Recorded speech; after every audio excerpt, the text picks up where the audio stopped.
ఇవాళ పవన్ కళ్యాణ్ గారితో కూడా ముచ్చటించిన తర్వాత ఇవాళ బీజేపీ లైన్ కాదని ఒక చంద్రబాబు గారు కానీ లేకపోతే పవన్ కళ్యాణ్ గారు కానీ అతిక్రమించి మాట్లాడరు కాబట్టి పవన్ కళ్యాణ్ గారికి ముందే ఎక్కడ ఆయనకున్న సందేహాలను నివృత్తి చేసుకుంటూ ముందుకెళ్ళడానికి ఈ ప్రయాణం ఈ ట్రిప్లో పవన్ కళ్యాణ్ గారిని ఆయన మర్యాదపూర్వకంగా కలవడం ఇవన్నీ కూడా చాలా ఎక్కువగా ఉపయోగపడతాయని చెప్పొచ్చు. సో ఈ సందర్భంలో ఈ పవన్ కళ్యాణ్ గారిని ఆయన కుటుంబ సభ్యులతో కలిసిన దగ్గర మనకి చిరంజీవి గారు అంటే పవన్ కళ్యాణ్ గారికి ఎలాంటి గౌరవం ఉందో తెలుసు. ఆ స్థాయిలో నరేంద్ర మోడీ గారు కూడా పెద్దన్న అన్న టైప్లో ఆయన స్థాయిని జస్టిఫై చేసుకుంటూ ఆయన కలిసిన విధానంలో గ్యారంటీగా రేపు పొద్దున్న ఈ క్లస్టర్లో తెలుగుదేశం అండ్ జనసేన అనే క్లస్టర్లో రేపు రాబోయే రోజుల్లో గ్యారంటీగా పవన్ కళ్యాణ్ గారిని పాసిఫై చేయడానికే బీజేపీ పరంగా ఎక్కువ ఉపయోగపడుతుందని మాత్రం ఈ నరేంద్ర మోడీ గారి ట్రిప్. తర్వాత ఇక్కడ బీజేపీ శ్రేణులతో ఆయన కలవడం ఆయనకి బేసిక్గా ఇష్టం లేదన్నది మాత్రం కొట్టొచ్చినట్టు కనబడింది. ఎందుకంటే యాక్చువల్గా ఆయన suppose to be there at 6:30 to 7:10 7:15 తర్వాత ఎయిర్పోర్ట్లో ఆయన లాబీలో ఒక 40 నిమిషాలు ఎంతో వీళ్ళకి బీజేపీ శ్రేణులు కేటాయించింది స్కెడ్యూల్. కానీ అవుట్ ఆఫ్ ద బాక్స్ ఆ స్కెడ్యూల్ క్యాన్సిల్ అయింది. నరేంద్ర మోడీ గారు కూడా సభకు చాలా లేట్గా వచ్చారు. అండ్ తదనంతర పరిణామాల్లో ఆ డెవలప్మెంట్స్ అన్ని మనం క్లియర్గా గమనించాం. రోజా గారు పవర్లెస్ అని మాట్లాడడం సార్, రోజా గారు మీకు ఒక మాట చెప్తారు సార్, క్రెడిబిలిటీ చాలా ఇంపార్టెంట్. ఆవిడ అనవసరంగా పవన్ కళ్యాణ్ గారిని అనవసరంగా లేని చూడు పడుకున్నామని లేపి తన్నించుకున్నట్టు ఆవిడ అనవసరంగా మాట్లాడి ఒక మార్కెట్లో ఒక ఫ్రిక్షన్ క్రియేట్ చేసుకుంటే ఇప్పుడు జనసేన పార్టీ మీద ఎంత తక్కువ మాట్లాడితే అంత మైలేజ్ వైఎస్ఆర్సీపీకి పెరుగుతుంది. కానీ వైఎస్ఆర్సీపీ జనసేననే ఎక్కువ ఫోకస్ చేసుకుంటూ అలా సహాయమా నిస్సహాయమా అన్న దాన్ని ప్రజల్లోకి ఎస్టాబ్లిష్ చేయడం అవుట్ రేటెడ్ క్వశ్చన్ అది. ఎందుకంటే ఫ్రమ్ ద లాస్ట్ 5 years వాళ్ళు ప్రూవెన్ ట్రాక్ కనుక చూస్తుంటే వాళ్ళ అవమానాలు భరించి ఈసారి 21 స్ట్రైక్ రేట్తో గెలిచి చూపించారు.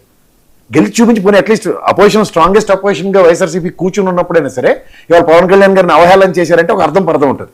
అట్లీస్ట్ వాళ్ళతో సమానంగా కూడా లేనప్పుడు ఇప్పుడు ఏ ప్రాతిపదిక మీద ఇప్పుడు రోజా గారు ఒకళ్ళు గెలిచారు అనుకోండి సార్, ఇంత ఆర్డ్ సర్కమ్స్టాన్సెస్లో ముగ్గురు కలిసినా సరే నన్ను ఓడగొట్టలేపారని ఆవిడ మాట్లాడుతుంది అనుకోండి, ఇట్ ఈస్ జస్టిఫైడ్ యాక్ట్.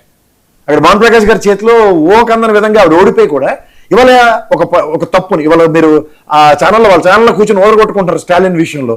అసలు కేటగిరికల్ గా ఈవిడికి స్టాలిన్ గారికి వెళ్ళి సపోర్ట్ చేసింది, జగన్మోహన్ రెడ్డి గారికి స్టాలిన్ గారితో ఉన్న సత్సంబంధాలు జగమెరిగిన సత్యం. సో ఇవన్నీ సందర్భంలో విజయ్ గారికి అసలు పార్టీయే సపోర్ట్ చేయలేదు ఎవరు దాని ఒక ఫోటో ఇన్సిడెంట్ తప్ప. సో దాని వాళ్ళు ఏ ప్రాతిపదిక మీద క్లెయిమ్ చేస్తారో నాకు అర్థం కావట్లేదు. ఇప్పుడు ఉదాహరణకి పవన్ కళ్యాణ్ గారి విషయాన్ని క్లియర్గా చెప్తున్నాను, ఆయన నేను పొత్తుతో రాజకీయ అరంగేట్రం ముందుకు వెళ్దామని నిశ్చయించుకున్నాను. ఆయన ఎలక్షన్స్ ముందే అనౌన్స్ చేశాడు. ఆయన మేబీ కింగ్ మేకర్ అని కుమారస్వామి గారి స్టేట్మెంట్ ఎప్పుడు ఆ ఎలక్షన్స్ కి ఇంకా పొత్తు కుదరక మునుపు స్టేట్మెంట్, తదనంతరం అవన్నీ రాటిఫై ఆయన ఇవాళ తెలుగుదేశంతో ముందుకెళ్లే కార్యక్రమంలో ఆయన సక్సెస్ చూసుకున్నాడు. ఇవాళ ఆయన ఫస్ట్ లోపలికి వెళ్ళడం అన్న దాని మీద ఎక్కువగా ఎంఫసైజ్ చేసుకుని పని చేసుకుని ముందుకెళ్ళాడు. ఇవాళ వీళ్ళు పని చేయడం మానేసి ఎంతసేపు పవన్ కళ్యాణ్ గారి మీద ఆడిపోసుకుంటూ కూర్చుంటే టైం వేస్ట్ తప్ప ఇంకేముండదు. ఇవాళ ఆయన ఇంట్లో కూర్చున్నా, ఇప్పుడు కేసీఆర్ గారు ఫామ్ హౌస్ లో కూర్చున్నారు, 5 సంవత్సరాల దాకా నేను చేయగలిగారా? 5 సంవత్సరాల తర్వాత ప్రజలు తీర్పు ఎలా ఉంటుందో నిర్ణయం ఎలా ఉంటుందో తర్వాత చూసుకుందాం. ఇప్పుడు ప్రజెంట్ సినారియోలో ప్రజెంట్ అయితే ఎవ్వరూ ఈ ప్రజాస్వామ్యంలో పవన్ కళ్యాణ్ గారిని దాన్ని ఏమంటారు రీకాల్ సిస్టమ్ లో ఆయన దించేసి ఆయన ఇవాళ ఏ పని చేయట్లేదు కాబట్టి అన్న కోణంలో ఆలోచించడం కూడా టైం వేస్ట్ అనే చెప్తారు. సో ఇది అనవసరంగా పెట్టుకుని వాళ్ళ ఫోకస్ అంతా వాళ్ళ పార్టీ మీద వాళ్ళ పార్టీ శ్రేణులను సమాయత్తం చేసుకుంటూ ముందుకెళ్లే దగ్గర ఉంటే బాగుంటుంది తప్ప పవన్ కళ్యాణ్ గారిని వాళ్ళ ఆరోగ్య పరిస్థితుల్లో కంపేర్ చేసుకుంటూ గతంలో కుటుంబాల సమస్యలతో పరిష్కరించడం ఏదో జరిగిపోతుందని మాట్లాడుకున్నప్పుడు అవన్నీ కన్సల్టేట్ అయ్యాయి. ఇప్పుడు ఈ ఆరోగ్యం బాగున్నప్పుడు నిన్న వచ్చి అక్కడ ఏ కరసాములు చేయమంటారని గట్టిగా తిరిగి అడిగాడు అనుకోండి, ఏం చెప్తారు వీళ్ళు? ఏదైనా ఆయన క్లియర్ గా హాస్పిటల్లో ఉన్న విషయం తెలుసు. ఇదే జగన్మోహన్ రెడ్డి గారు కూడా ట్వీట్ పెట్టారు కదా, వేరేగా కోరుకోవాలి ఎందుకు ఆ రకంగానండి టైం వేస్ట్ అండి. ఇప్పుడు మీకు చెప్తున్నాను కదా, ఒక ఫోకస్డ్ గా ఒక కన్స్ట్రక్టివ్ ఏరియాలో ముందుకెళ్ళడం అన్నది జరగట్లేదు. ఇప్పుడు ట్రూ అప్ ఛార్జీలు ఉన్నాయి, ఒక ఉద్యమం ఎత్తుకున్నది వైఎస్ఆర్సీపీ, వాళ్ళ ఉద్యమం ట్రూ అప్ ఛార్జీలు పెంచుకుంటే ఎక్కడ నాగారా? ఇవాళ మీరు మెడికల్ కాలేజీ మీద కోటి సంతకాలు తీసుకుని గవర్నర్ గారికి ఇవ్వడం కూడా జరిగింది, అది ఎక్కడైనా ఆగిపోయిందా? మళ్ళీ వాళ్ళు నేను చంద్రబాబు గారు నేను మళ్ళీ కొత్త టెండర్లు పిలుస్తున్నానని చెప్పారు.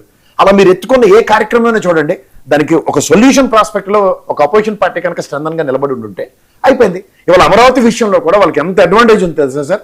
ఆ చుట్టుపక్కల గ్రామాల ఎవరు 2వ విడత భూసేకరణకు ఒప్పుకోవట్లేదు. వాళ్ళకి మమేకమై ఉద్యమాన్ని కూడా ముందుకు తీసుకెళ్ళడానికి గతంలో తెలుగుదేశం సక్సెస్ అదే కదా. అమరావతి చుట్టూ జరిగిన రాజకీయాల్లో వాళ్ళ వంతు సాయం వాళ్ళకి చేసి సాయంతోనే ముందుకు వచ్చుకుని నిలబడ్డారు. సో ఇదే ప్రాతిపదిక మీద వైఎస్ఆర్సీపీకి ఒక బ్యూటిఫుల్ ఆప్షన్ ఉంది. ఆ ఆప్షన్ ఎక్స్ప్లోర్ చేయకుండా ఒక ప్రాంతాన్ని ఒక సంబంధం లేని ఇష్యూ కింద దాన్ని పరిగణలోకి తీసుకుంటూ ఒక రాజకీయ నేపథ్యాన్ని ముడిపెట్టుకుని ముందుకెళ్దాం అన్న కోణంలో వాళ్ళు ఆలోచిస్తుంటే వాళ్ళకి టైం వేస్ట్ కార్యక్రమాలు రోజా గారు పవన్ కళ్యాణ్ గారు ఇలాంటి అనవసరమైన చెత్త మీదే ఫోకస్ ఉంటుంది తప్ప పనికొచ్చిన విషయాల మీద ఉండదు. Right, okay. సురేష్ గారు వినిపిస్తుందా? వినిపిస్తుంది వర్మ గారు, నమస్తే. ఏంటి మీ పవర్ లేదేంటండి? బ్లాక్ ఫ్రేమ్ పెట్టుకున్నాడు ఓకే, మాట్లాడండి. సార్ వర్మ గారు వినిపిస్తుంది అన్నమాట. వినిపిస్తుంది వినిపిస్తుంది. పవర్ లేదా అంటున్నాను, లైట్ బాగా డల్గా ఉంది. అవునా సార్? అదంతా కొద్దిగా డల్లే ఉంది సార్. సరే సరే ఓకే రైట్ అండి. ఇదండి మోదీ గారు పవన్ కళ్యాణ్